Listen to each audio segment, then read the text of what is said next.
Baik, pada kesempatan malam hari ini kami akan mengumumkan terkait dengan penahanan tersangka dugaan tindak pidana korupsi dalam pencairan kredit usaha pada PT Bank Perkreditan Rakyat, Bank Jepara Arta, Persero Daerah tahun 2022 sampai dengan tahun 2024. Terkait dengan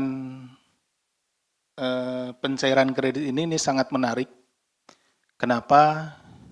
Ini adalah merupakan sebuah bukti ya dari keseriusan kita atau kami dalam menangani tindak pidana korupsi, khususnya tindak pidana korupsi di bidang perbankan. Dan ini juga menjadi sebuah alarm bagi kita bersama.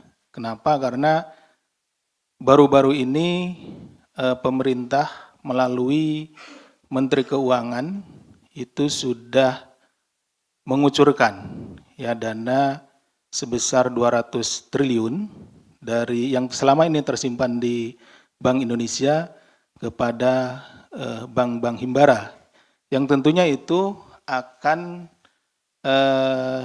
menjadikan perekonomian mikro kita itu menjadi bergairah, dan bank-bank himbara ini bisa memberikan kredit kepada masyarakat sehingga perekonomian kita bisa berjalan. Itu sisi positifnya.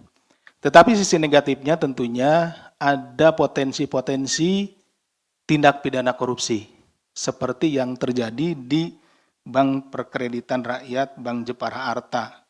Ya, kreditnya kemudian macet karena memang ini kreditnya kredit fiktif.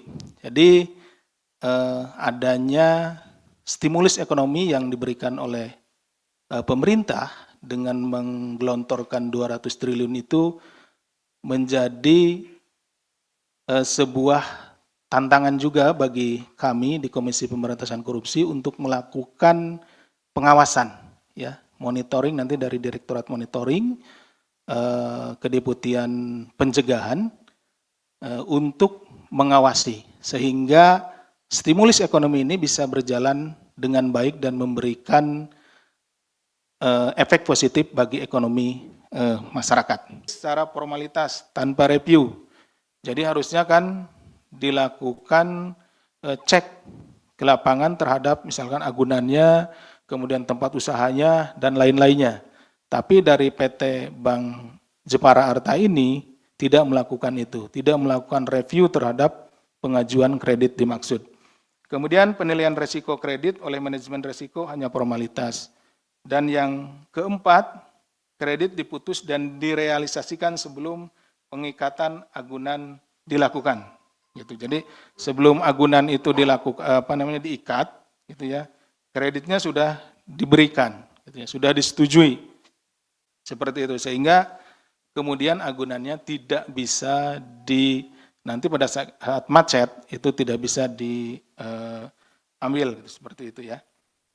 Pada saat penandatangan perjanjian kredit 40 debitur yang sebagian besar dilakukan di Semarang dan Klaten, yaitu lokasi domisili debitur fiktif, JH meminta AN untuk langsung memproses pencairan kredit ke bagian pencairan kredit dan teller BPR. Download Tribun X sekarang, menghadirkan lokal menjadi Indonesia.